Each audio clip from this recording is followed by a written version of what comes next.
anzi naizvozvo zvino ndokukumbira muranda wangu pachigaro chomukomana, asi mukoma akwire hake navana baba vake, nokuti ndingakwire seiko kuna baba vangu ndisino mukomana? Ndirege hangu kuona njodzi ichawira baba vangu. Ndiro vhesi ratakapedzisira naye. Kana kuti tiri because I remember tanga tavapa kuti Josefa anga ane vakoma vake achivapinza mumba.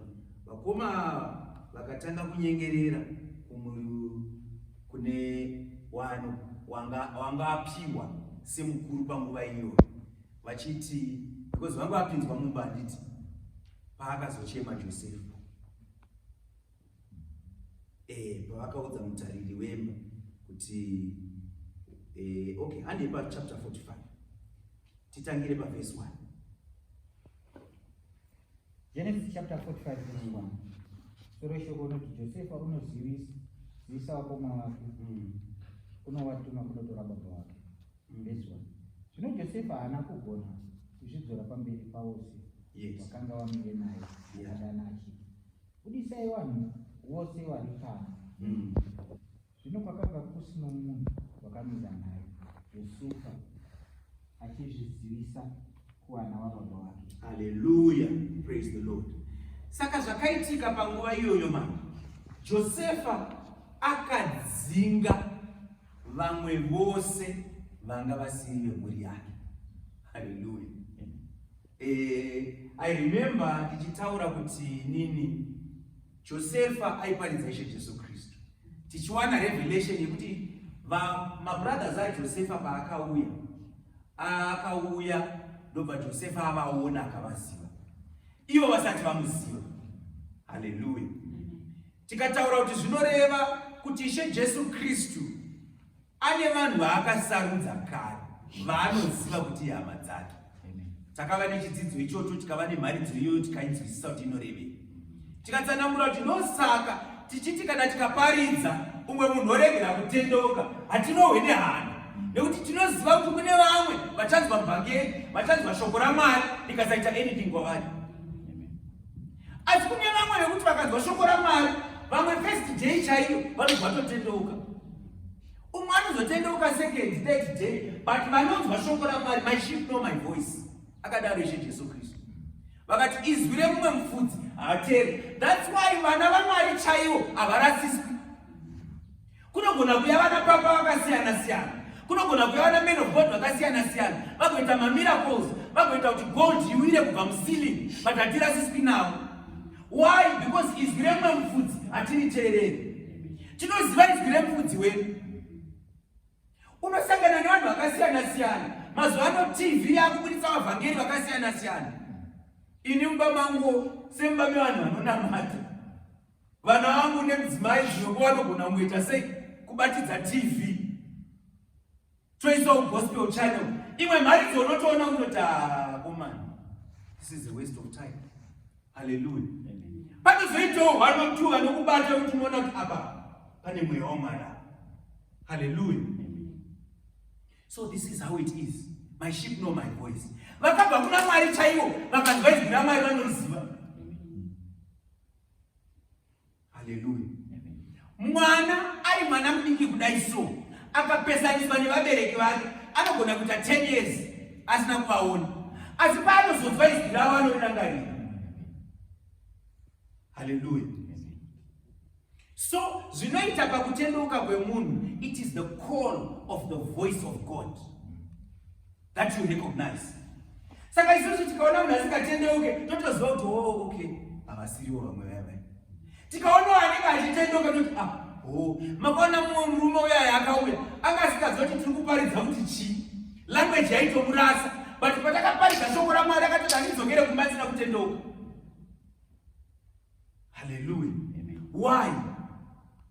Ishe Jesu Kristu akauya kuzotsvaka vakarasika. Haurasike kana usina kumba.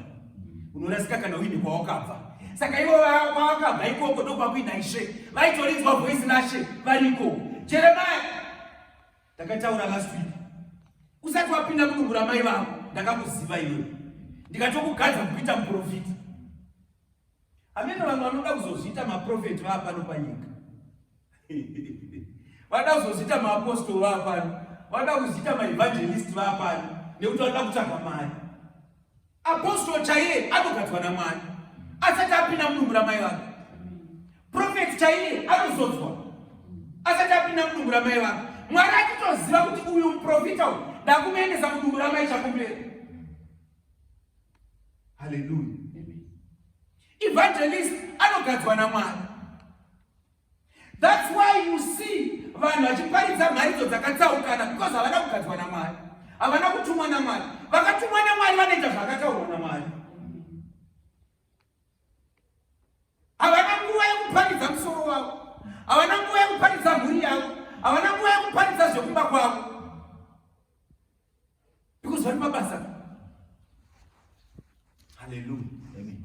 Ndikatanga kuvhura chikoro changu right now. Ndokunotanga kudzidzisa vanhu zvakasiyana siyana. Zvangobva mumusoro mangu. But akadzidziswa neMinistry of Education. Anodzidzisa zveMinistry of Education. Anoita syllabus yeMinistry of Education. Ini ndinosungirwe kuita syllabus yeMinistry of Education. Ndinoiziva here. Hallelujah. Handitoinzwisisi. Ndikavhura university yangu right now. Munokubati pane zvandichadzidzisa vanhu zvine musoro ipapo. Ndotanga kuti uyai kunoda kutraina madhokta. Ndichavadzidzisa zviri musoro mangu. Ndozviri kuitika vanhu. Mozotanga kuti machechi awandisa kuvari kutaura zvakasiyana siyana. Havazivi syllabus. Because syllabus chaiyo ndeyaJesu. Inonzwisa kuti vhangeri nderaJesu. Syllabus chaiyo inotaura salvation. Hey! Garai muJerusarema. Musabude muJerusarema. Kusvikira mazobva nemweya mutsvene waMwari. Nekuti kana iye asvika achakudzidzisai. Toziva sei manje? Matiti tozobuda kana mweya mutsvene watigara. Toziva sei kuti mweya mutsvene. Kukana tiri kungoita ndimi dzisingareve chinhu muchazoziziva. Not because of your tongues, but because of your actions.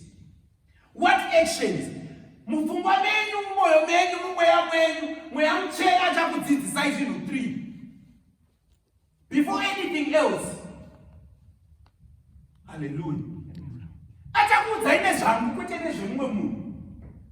Saka mukaona chechi isingaparidze Jesu mutoziva kuti hamuna mweya mutsvene.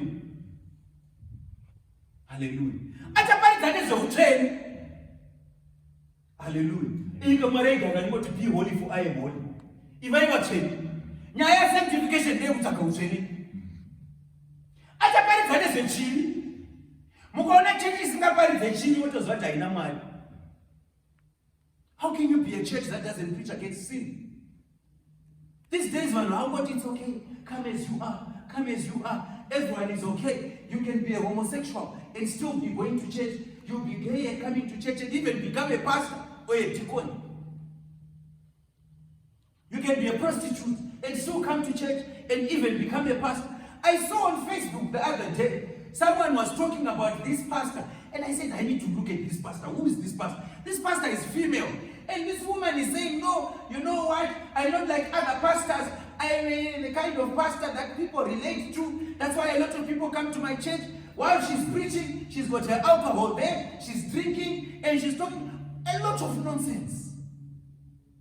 And you see comments, people flocking there. Because vanhu ndozvavanoda. Zvekusunungurwa muzvivi. Kwete kusunungurwa kubviswa muzvivi. Asi kusunungurwa kuti varambe vari muzvivi. Otanga, you know, it's okay. I do this, I do this, I do this, I do this. So it's okay for you to do it too. It's a weekend. Akutaura zvekutanga varume, akutaura zvekumadoro, akutaura zvechichi. Vanobva vati, you are not a fake pastor. You know, at least you are real. You are real. You don't hide, you don't pretend. The other pastors pretend. Hey. Ichasvika nguva yekuti Josefa anotarisa mumba ona kuti ava hadzisi hama dzangu idzi ngadzibude. Hallelujah. Akavadzinga Josefa. Kuti atadzeiko? Inga tiri mabodyguard yenyu wani, inga tiri maadvisor yenyu wani, inga taifamba nemi nguva dzese. Pamakanokolekta witi tatiripo, tikatokubatsirai kucalculate. Pamaina kuitirwa basa makatendeka wani, hatina kumbokutadzirai, kumbotidzingirei. Hamuna ropa rangu. Haleluya. Hamuna ropa rangu. Ndiri kungoda chete, vakaberekwa nababa vangu Jacob, baba vangu Israeli, vakatibereka tiri 12, ndo varikudiwa chete.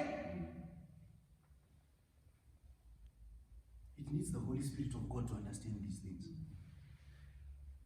There will come a time where it doesn't matter what you've done for this ministry or any other ministry. There will come a time where it doesn't matter what you've done for your church. There will come a time where it doesn't matter how many all-night prayers you've had, how many times you've gone to the mountain, how many times you've starved yourself, how many times you've given money. Jesus Christ is going to chase away anyone who doesn't have his blood. Josefa, my Egyptian is my Egyptian. Abanzi, he couldn't hold himself. Munazakana wako kuchema usikadobonekwa ne vanhu. Haumirire, zvakafana kuenda kutoilet ka. Hauchamirire kuti please. Ndokumbira kuti akutoti now out. Hallelujah. Ukaverenga nyaya iyi usikaruhwe nehana. Mimi uri munhu akaita sei. Taingodziverekerwa nyaya idzi. Kubvira tiri vana vadiki, kubvira tiri kuSunday school, tikadzidziswa dzingori nyaya. Taisaziva kuti ndiKristu arikutaurwa. Kana usina ropa raIshe Jesu Kristu, at this time, uchadzikwa. You might be a leader of a church, bishop, archbishop. I don't know whatever title we give each other these days. Overseer, what? If you don't have the blood of Jesus Christ, forget it. You'll be chased out. But we used to pray. We used to cast demons in your name. Go out. And then come into Mama saying,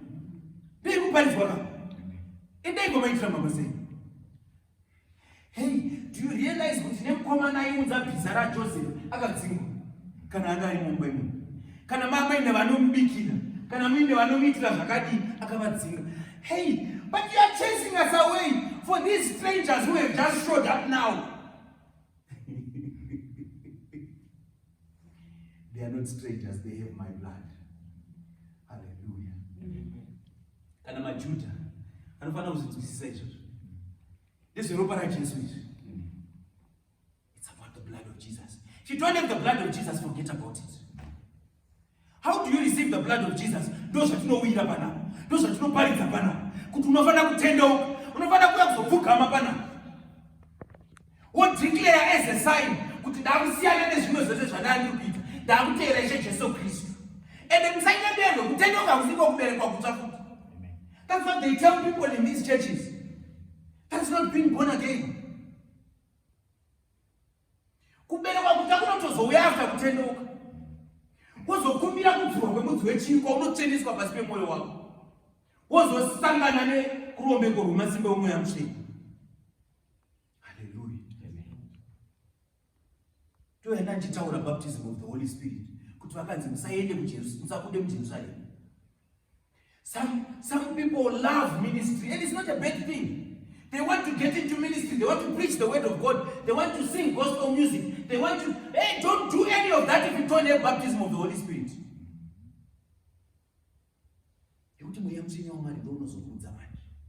It's a marriage, it's not what is real baby. Your revelation, you know what you know, baby. Those are never just what you will in Jerusalem. Kwa musikone ndozaiparizwa wakana Noah bye kuti mvura yanga yapera kudaya kudhara vatu vanga vakavharirwa vari muapo havana kubuda mwari akatumira shiri ikaenda ikadzoka akaramba akadaro kusvikira the white dove that represents the Holy Spirit of God payakaenda kunzi ikadzoka nebranch yeolive, the olive branch representing the olive oil, the oil of the Holy Spirit of God. Kuti mirirai mweya mutsvene waMwari.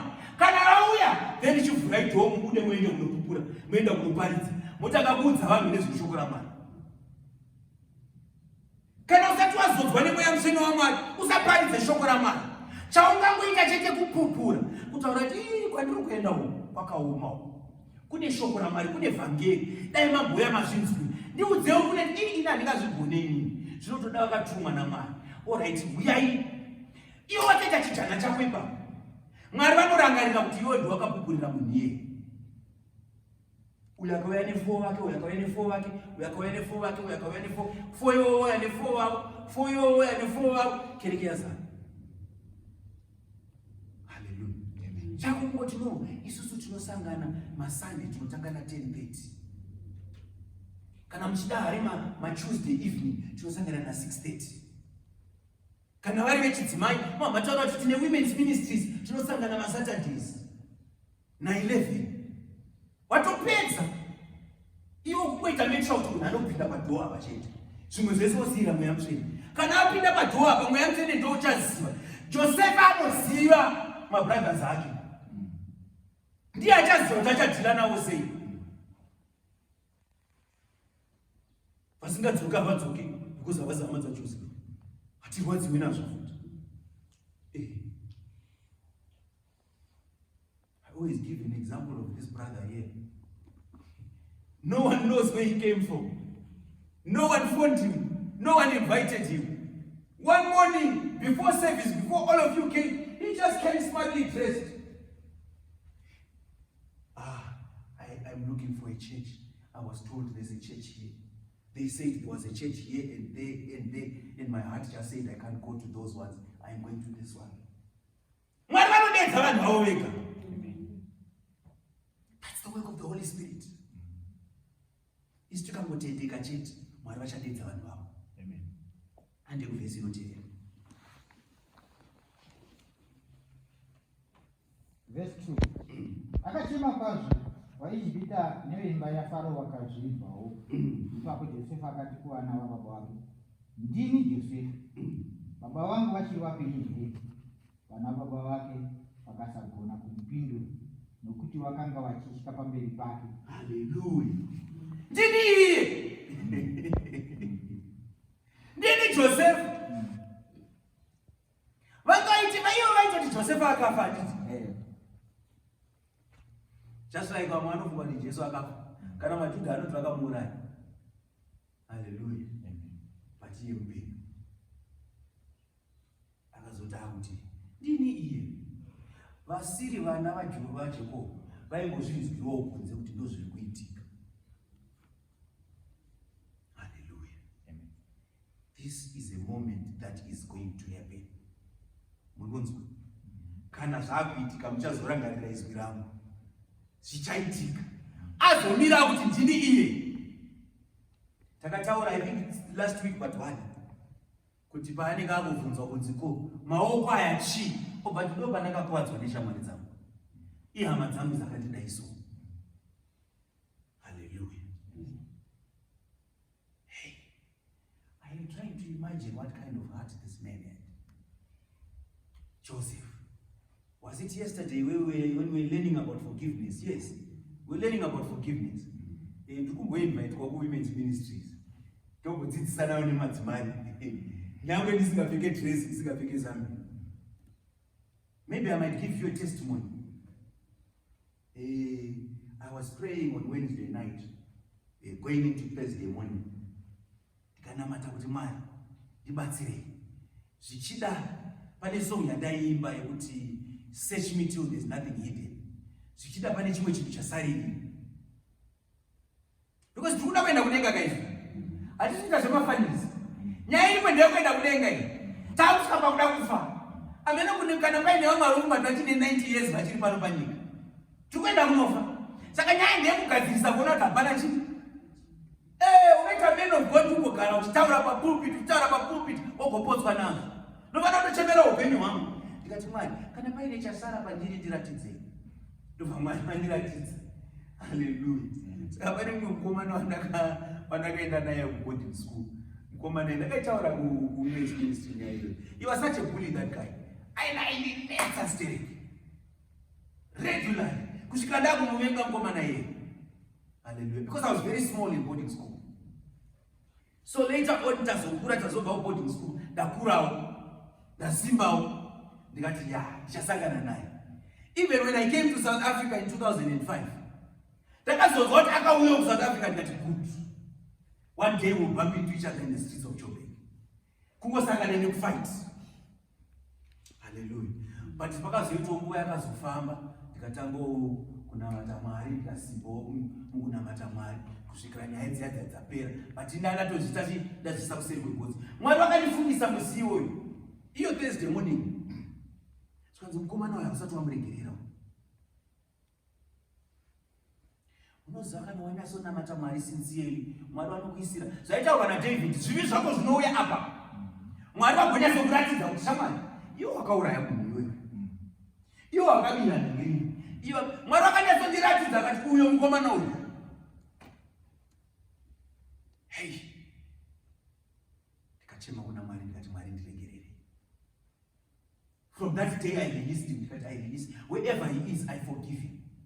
I release him. Skanzi na Mwari, because musomo unosangana naye unofana kumuparidzira vhangeri. Ototanga kutomuti shamwari, rega ndikudze zvinhu zvaporesa upenyu hwako. Wanga ukazoparidzira vhangeri sei iwe wanga uchine bitterness mumwoyo mako. Hallelujah. Ndakufara ndati zvaita manje ndaright. Ezvinokana shaka nditora manje. Ndakuziva kuti ndiri right. Ndobva kuti pane mumwe futi. Hallelujah. Ndobva ndiratidza mumwe murume futi. Iyeyo unfortunately is now late. Zvikanzi akafa zvake but hausati wamuregerera murume. Hazvinei nekuti akakutadzira zvakadii. Ndiri kuziva akakukanganisira but iwewe mwoyo mako hautenderwi kuvenga. Ungaite man of God sei uine chigumi. Ndikati Mwari ndakamuregera. Ndikanzi huna kumuregera. Ndikati Mwari imunoziva. Ndikatanga futi kuchema una Mwari. Ndiregererei Mwari. Zvinondoita sei? Munhu mukutaura imi munotoziva kuti akafa kudhara. Pane pandichaenda kumba kwake here kunoti ndakuregera. But ndo zvinofana kuita munhu anonamata Mwari izvozvo. Tsvaga kuti Mwari pachine chimwe here chasara. Pachine chimwe here chasara. Kana chiripo ndiratidzei Mwari. Hey, munoziva kuti kune mumwe munhu ari kutofamba izvozvi zvakabvunzwa tokaberekwa kutsvaira azivi. Kune mumwe munhu kuti izvozvi patakagara mutonzwa kutoti pane mumwe ari kutoti handitozivi kuti sanctification yacho ndakadzurwa mudzi wechivi here unoti. You can pray to God. Review. God show me. Ndiratidzei kuti ndakaberekwa kutsvazveshure. He is a loving father. Imunofunga kuti kana Mwari vachinamatira, vanhu vachinamatira chingwa, vachipiwa chingwa, what more is zvekukundisa zvavanotokoshesa? That's what he wants. Mwari, inini handizivi kuti ndakaberekwa kutsva here or not. Ndiratidzei, show me a sign. Dzimwe nguva unoona manje, because kune zvinhu zvisingaitwe nevanhu vakaberekwa kutsva handiti. Mwari vanobva wakuitisa manje kuti udaro. Kukuratidza kuti chi, hapasati paita sei? Hapasati pakwana. Iwe uchiregera kurohwa neguilt yekutobva waita paralyzed. Unoziva kuna mwana anoita guilt yekuita paralyzed. Obva anoti hazviri nani ndife zvangu. Aiwa, iwe uchiti Mwari ndinokutendai, mandiratidza kuti papa pasati paita sei? Pasati pakwana. Hallelujah. Uri mudzimai, unoona varumewo vachiva. That is God showing you kuti basa risati raitwa. Pray about it. Uri murume, uri kuona madzimai. Kana even vamwe varume bosi mazuva ano pane varume vanochiva vamwe varume. That is also a solution. Ndakambobvunzwa nemumwe mukomana ari ngochani. Ndikamuti this is what I tell you as a man of God. If you are a man and you realize your feelings for other men, there is someone who created you. Address it with him. Kuinini makataura kuti chivi kainini. Kusei zviri kuitika kwandiri, chindibatsirai nazvo. Iwe wachakuudza manje kuti kubvira pandakakusika handina kungokusika kuti utongwe nenyama. My emotions nemahormones ako haafaniri kuita mambo wako. Cain, what is going on, Cain? Sin is knocking on your door. And you know zvakaudzwa Cain. You need to subdue it. Haana kuzoteerera Cain, but akatonyeverwa naMwari kudhara. You need to subdue it. Haukakurirwe nehasha. Haukakurirwe nemahormones. Haukakurirwe nepeer pressure. Hallelujah. Takambotaura nenyaya yedepression panapa. Inoudzwa. Hey, do you know that you can talk to your spirit? Handi taimba chinyarara moyo wangu. Ukutaura kane moyo wako. You're talking to your soul. Kana King David akaita rimwe day yekuti ndakambopa sermon, I think it was on Facebook. Ndikati King David akamboita depression. Hallelujah. Kana isho akatitendere muzoteta maridzo iyo. Akaita depression David. Ari king of Israel. But what did he do? And he encouraged himself in the Lord. It's like a holy aunenge wawina, but unokwanisa kuzonza, kuzisumuza, kuzikudisa mugomba iyo. Ndosaka kuine mapisa leko. Ndosaka tine mahimbu. Ndosaka kuine gospel music. You encourage yourself in the Lord. Awene unotsvaka whisky. Namudzandiwandira wakomana. Namudzandiwandira. Reka ndinotsvaka chibhodhoro. No. You encourage yourself in the Lord. You read scripture. You sing. You sing. Hallelujah. Kana usiri kugona kuimba, unogona ngoplaya. Mazuva munhu wese ane cellphone, munhu wese ane radio, munhu wese unongoenda kana paYouTube pacho woplaya gospel music. Ariko waziva mazuva ano vakwanda vanhu vari kuimba.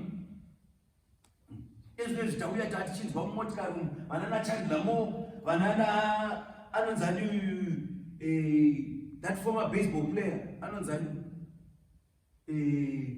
Dudley, I think. Listen to gospel music. The more you get thankful, you start realizing how blessed you are. You start realizing what God has done for you. And Verse 4. Josefa akati kuwana baba wake. Yes. No akasema. Akati. Ndini Josefa mwana baba wetu. Wamakatengesa ndikaiswa Egypt. Yes. Zvino musazvidlamura kana kuzvitsamwira zvamakanditengesera kuno, nokuti Mwari wakandituma pamberi penyu kuti ndichengete upenyu. Hallelujah. Musazvidya moyo nezvakaitika, because Mwari vakandituma kumberi kwenyu kuti ndichengete upenyu. Life. Ndini chiedza, ndini upenyu, ndini nzira. And the way, the truth, and the life. And He has preserved life because we're supposed to die. It was the plan of God. Iwo kuimba maJudha vakamurovera vachiti zvako. Haisi mhosva yemaJudha, yakari plan yaMwari.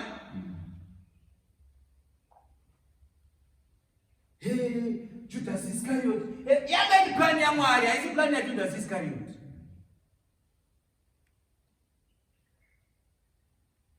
Ende futi chimwe chinhu chandinoda kugadzirisa, Judas Iscariot haana kutengesa Jesu. Unotengesa chako. Bhutsu inogona kuitengesa nekuti ndeyangu. Handingatengese bhutsu yababa chako mberi. You don't sell what is not yours. Tikunzwanani? Judas zvaakangoita akangovaratidzawo kuti ndeuyu nekuti vanga vasingamuzivi. It was the plan of God. Zvakaplanwa naMwari. Zvichiitira to preserve our life. Josefa akaenda kumberi kuitira kuti vasazofanidzana. Ande kumberi. Verse 6. Nokuti zvino ava makore maviri enzara panyika. Manje makore mashanu achiko avasingazorimi nokukohwa nawo. Mwari wakandituma pamberi penyu kuti ndikuchengetei muve navamwe vachasara panyika. Ndikuraramisei kuti musunungurwe nokusunungurwa kukuru. Ima musikuona kuti ndiJesu ari kutaurira. Ndikusunungurei nekusunungurwa kukuru. Takasunungurwa nekusunungurwa kukuru. Vakomana kunozva Adhamu angatipinza vachirimbana. Tasunungurwa nekusunungurwa kukuru. Because we were all supposed to die. We were all supposed to go to hell. But tasunungurwa manje. Ezvinezvi takufamba life of freedom. Takutoziva kuti musoro ukatema tinokwanisa kuudza kuti iwe musoro pora iwe. Hakusi kusunungurwa here iko. Takutoziva kuti hama dzedu dzikarwara tinokwanisa kudzinyengeterera dzikapona. Hakusi kusunungurwa here iko. Upenyu ukanetsa, mwana akanetsa mumba unonamata. Hakusi kusunungurwa here iko. Ukashaya chikafu wonamata. Hakusi kusunungurwa here iko. Kusunungurwa kukuru. Ende kusunungurwa kukuru kunopfuura kwese kwekuti nyika ichaparadzwa. Takamboparidza nyaya yekuti nyika ichapetwa. Shoko raMwari rinotaura ichapetwa sejira. Haleluya. But painopetwa nyika ichikandwa kugehena, isusu hatisi kukandwa kugehena. Kusunungurwa kukuru. Hanzi akavati swedera izvi. Swedera. Ichasvika nguva yatichanzi swedera. Revelation inoti achati mbudzi makwai. Isu makwai tonzi swedera. Hallelujah. Amen. Handi kumberi. Verse 8. Zvino hamuzimi makandituma pano. Yes. Asi Mwari iye wakandituma kuna Farao nashe wenyika yake yose nomubati wenyika yose yeIjipiti. Yes. Kurumidzai mukwire kuna baba vangu. Yeah. Mundoti kwavari, zvanzi naJosefa mwanakomana wenyu, Mwari wakandiita ishe weIjipita rose. Yes. Burukirai kwandiri, musanonoka. Hallelujah. Praise the Lord. Saka Josefa manje angapatsanangurira kuti don't worry guys. Don't worry. Musawe neguilt. Hey, pane nyaya yakasimba yakakosha inoda kunzwisisikwa ipapa. Vakomana ava vakaenda kuna Josefa nekuda kwenzara, handiti? Chavaitsvaga ivo kushaya chikafu kwavo. Chavaitsvaga kurarama kwokuti vaida zvinhu zvenyama. But ivo havana kuziva kuti Josefa angaine nzara yeukama. Hallelujah. While they were in need of food, he was in need of their love and their companionship. Uchaona iwewe manje kuti ukatsvaga Mwari, uchitsvaga ushamwari neukama naMwari, uchaona zvauri kutsvaga zvese izvi mahara. Vamwe venyu vari kurasikira pakuti vari kuenda kuna Josefa vachifunga wheat. Vari kuenda kuna Josefa vachifunga barley. Vari kuenda kuna Josefa vachifunga magrapes. Chavasingazive ndechekuti Josefa ane matura emunhu wese aachapa wheat nesogamu nerwapoko nechibage but nezvegombera. Asi ukazouya uchitsvaga ukama naJosefa achakupidza mumba yemukati okuti gara patafura yangu. Hallelujah. I hope vachaita 1 or 2 vachanzwisisa nyaya iyi. Kune vanhu vaenda kunopiwa chibage mumasaga. Hallelujah. Vaenda kunopiwa wheat mumasaga. But zvinoda kuti uve hama yake kuti usapiwe mumasaga.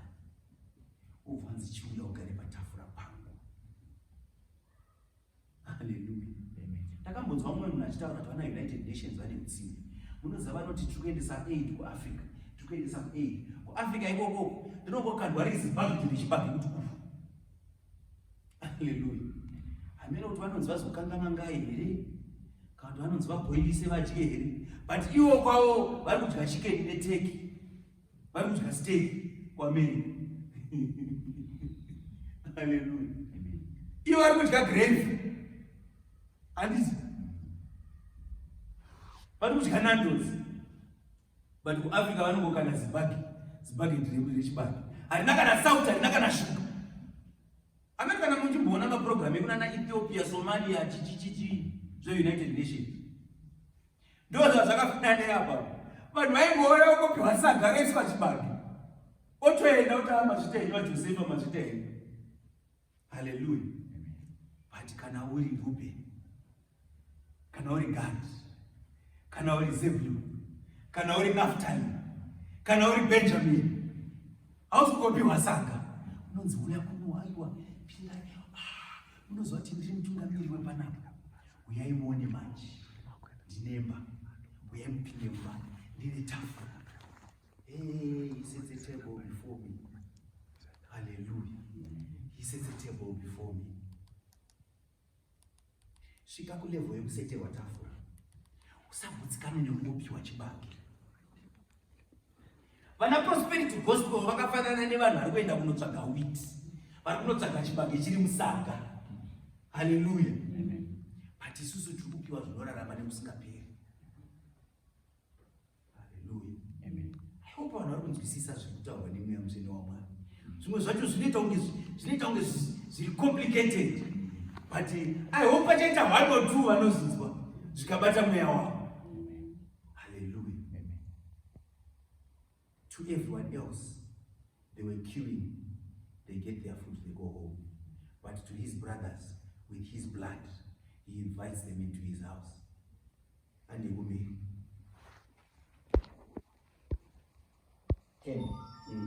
Mugare panyika yeGosheni, mugova pedyo neni, imi navanakomana venyu navana vavana venyu, namakwai enyu nemombe dzenyu nezvose zvamunazvo. Hallelujah. Saka apa Josefa akutaura manje kuti mambo, ndini ndava mambo, tarirai ndakapiwa simba rose. Handiti ndozvaakutaura kana Ishe Jesu Kristu ndozvaakataura. Behold, I have been given no power. Ndakapiwa simba rose pasi nekudenga. Handiti imimi manje handisi kungokupai chikafu senge vanhu vari pakiwa. Inini manje ndakukuti muuye mudye neni, but kwete kuti mudye neni chete, muuye muzogara kunoku. And you are going to eat the fat of the land. Because Goshen manje Goshen ndo yanga iri santoni kuEgypt. Ndo yanga iri nzvimbo yekuti yanga yakachengeterwa. Kwakusina munhu aigara muGoshen. Yanga yakachengeterwa ichitozikanwa kuti ndo the best place. Hallelujah. Kune vanoda kurima, hakuna kurimwa kwaiitwa kuni nani kupfuura muGosheni. Kune vanga ine mafuro vaida kufudzisa mombe dzavo, hakuna kwaifurwa kwakuri nani kupfuura muGosheni. Hallelujah. Vakomana vanobva vanzi uya henyu mugare ikoko. Ndobva vatopiwa matitle deeds. Why? Because of ropa raJesu. Tikutaura kuti vanga ine ropa raJosefa. Vamwe vari mabrothers aJosefa. Saka isi tikuparidza Jesu Kristu panapa. Handei pamberi. Ndichakuchengetaipo nokuti mamwe makore 5 enzara achipo. Ndimurege kuzova varombo imi naveimba yenyu nezvose zvamunazvo. Tarirai meso enyu anoona nameso omunun'una wangu Benjamin. Muromo wangu unotaura pamwoyo. Mundoudza baba wangu kukudzwa kwangu kwose paIjipiti nezvose zvamaona. Mukurumidze burusira baba wangu kuno. Akawira pamutsipa waBenjamin, munun'una wake akachema. Naye Benjamin akachema pamutsipa wake. Akasveta vakoma vake vose akachema pamusoro pavo. Shure kwaizvozvo vakoma vake vakataura naye. Zvino mukurumbira wazvo wakanzi pamumba maFarao zvichinzi, vana baba vaJosefa vasvika. Farao navaranda vake vakafara naizvozvo.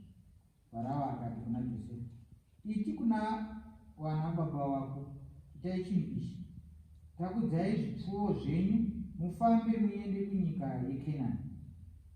Mundotore baba wenyu nevedzimba dzenyu muye kwandiri. Ndichakupai zvinhu zvakaisvonaka zvenyika yeIjipiti, mudye zvakakora zvenyika. Zvinovarayirwa, chiita izvozvo. Torerai vana venyu vaduku navakadzi venyu ngoro panyika yeIjipiti, mundotora baba wenyu muuye. Musafunga nhumbi dzenyu, nokuti zvakaisvonaka zvenyika yose yeIjipita ndezvenyu. Vanakomana vaIsraeri vakaita saizvozvo. Josefa akavapa ngoro sezvakarayirwa naFarao, akavapa mbuva yokufamba nayo. Akapa wose mumwe nomumwe nguo dzakanaka, asi Bhenjamini vakamupa mashekeri ana 300 esirivheri nenguo dzakanaka 5. Nababa vake vakavatumira mbongoro dzine 10 dzakanga dzakatakura zvinhu zvakaisvonaka zveIjipita, namakadzi embongoro ane 10 akanga akatakura zviyo nechingwa nezvokudya zvababa vake zvorwendo. Zvino akatendera vana vababa vake kuenda. Vakabva akati kwavari, chenjerai, musatukana munzira. Ipapo vakabva Ijipita vakakwira vakandosvika kunyika yeKenani kuna Jakobho baba wavo. Vakaudza vakati, Josefa uchiri mupenyu, ndiye mubati weIjipiti yose. Ipapo mwoyo wavo wakati urukutu, nokuti havana kutenda. Vakavaudza mashoko ose aJosefa. Zvino vakati vaona ngoro dzakanga dzatumwa naJosefa kuzovatakura, mweya waJakobho baba wavo ukaponazve. Israeri akati, zvaringana, Josefa mwanakomana wangu uchiri mupenyu, ndichaenda ndimuone ndisati ndafa. Hallelujah. Praise the Lord.